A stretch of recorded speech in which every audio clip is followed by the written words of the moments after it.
Hi, welcome back. I've got a frog in my throat, but I think I can get through this okay. This is week 4, cultural manifestations, and there's a lot of material, so I'm just going to have to give you a bit of a bouillon cube on each one, but that's really the way these sessions are supposed to work anyway.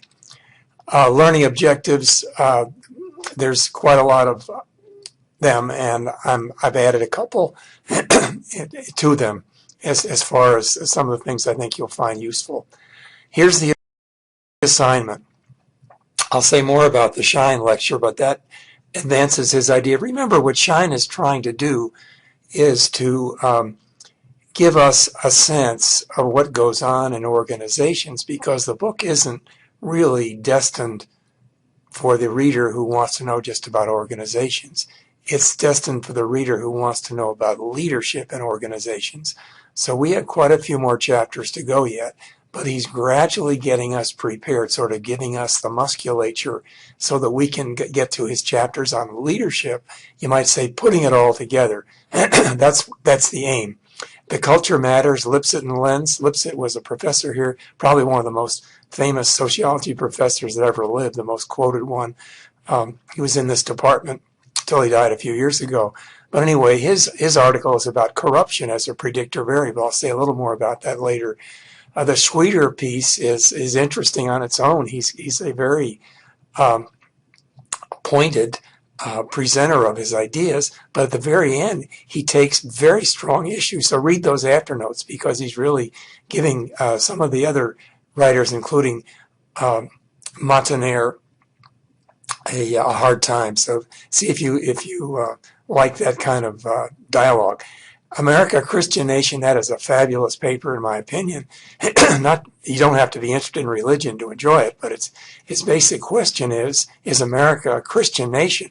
And he uses what I would call the scientific method to answer that question, and I think he does a very, very capable job of it. You have to decide, of course, because you're the judge, not me.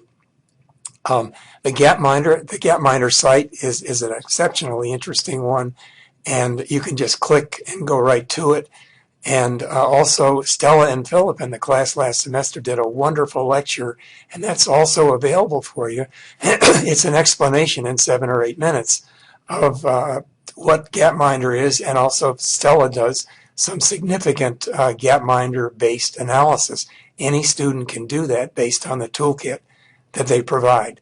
Jonathan Haidt is getting lots and lots of interest lately, so you'll find his presentation one of many that have been quite thought-provoking worldwide. Ethnographic analysis, I want you to take a quick look at that, because it's really the way one could argue. We'll get into polling pretty soon, and that's the very best kind of polling you can do, at least I think it is, but you'll have to decide. And finally, an intro to this What Drives Success, this fascinating book. We actually have it on our list that we're going to be reading, by Amy Chua and Jed Rubenfield, husband and wife, both chaired professors in the law school at Yale, and a very, very interesting approach. Again, none of this am I saying that you should take it as gospel, but I want to be sure you're aware of it so that you can sort it out. In America as a Christian nation, basically what I hope you'll find there of interest is that what Hecklo, instead of saying here's the answer, he says here's 7 answers, and in each one of them he uses some very interesting sources. As I think some of you may have known from my resume, I just recently finished a very long book, about 2,000-page book, about the Abrahamic faiths, Christianity, Judaism, and Islam. I even learned to read and write biblical Hebrew. I haven't learned Arabic yet. So I didn't comment as much about the Holy Koran as I did about the others. But anyway, it's that's why I appreciate Hecklo's paper so much. And sometimes he even comes into our classes and joins them. He can't this time because he's retiring. But anyway, it's a fascinating technique. I hope you find it useful and interesting. Shine's chapter 8 and 9, deeper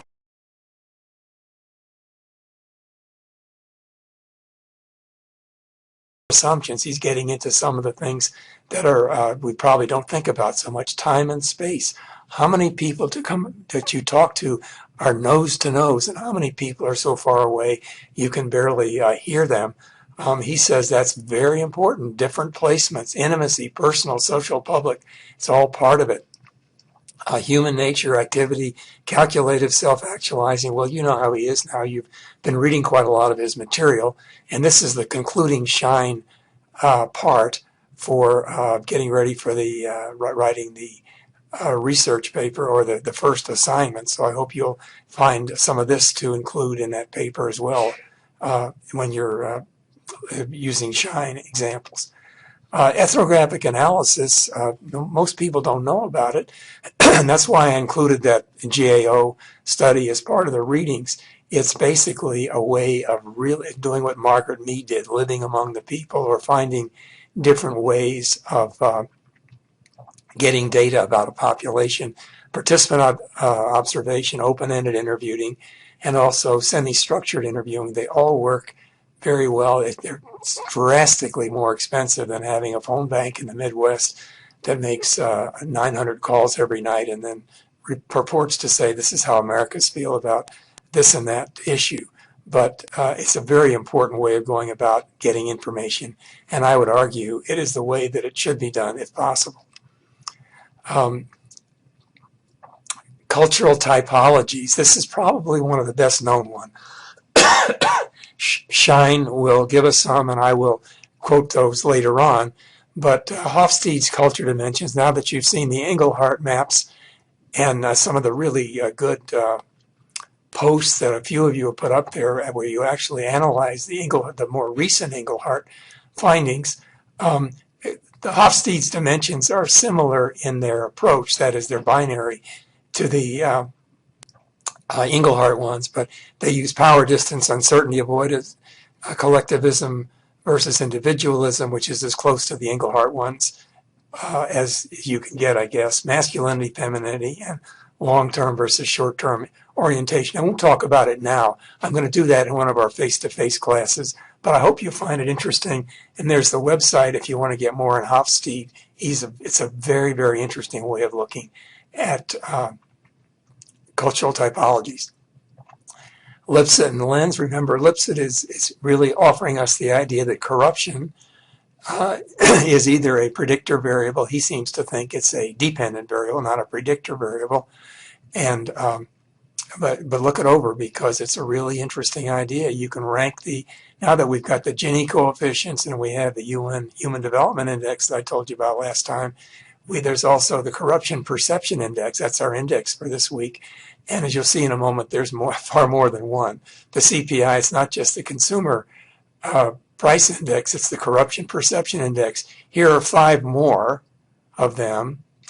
And here's the most famous one done by Transparency International. It basically ranks the countries, and they come out very similar, as you might expect, to the Human Development rankings in terms of the more developed countries are less corrupt.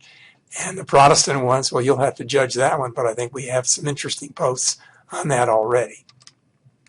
And finally, I hope you find this interesting. I want to be sure you don't think that I'm trying to inflict this reasoning on anybody, but it's the purpose of the course is to give you as many points of view as possible.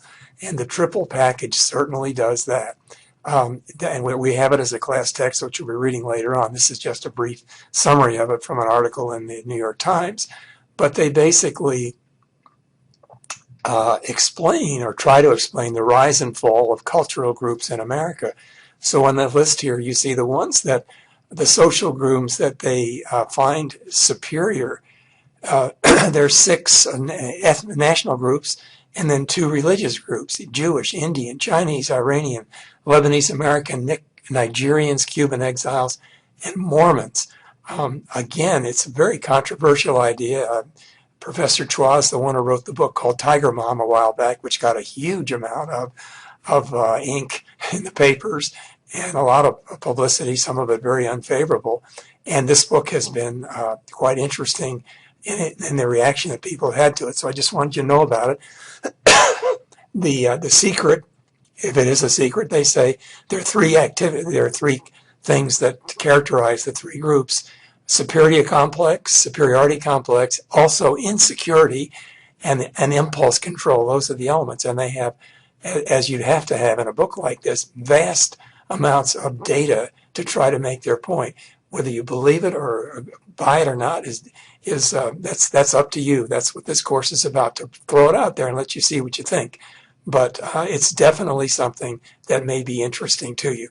So I hope the course is going well. Don't forget the first assignment is due next week. A lot of people are turning theirs in already, and they're looking good. I've given you samples of what it might look like, so I hope it's going well. Thanks a lot. Bye.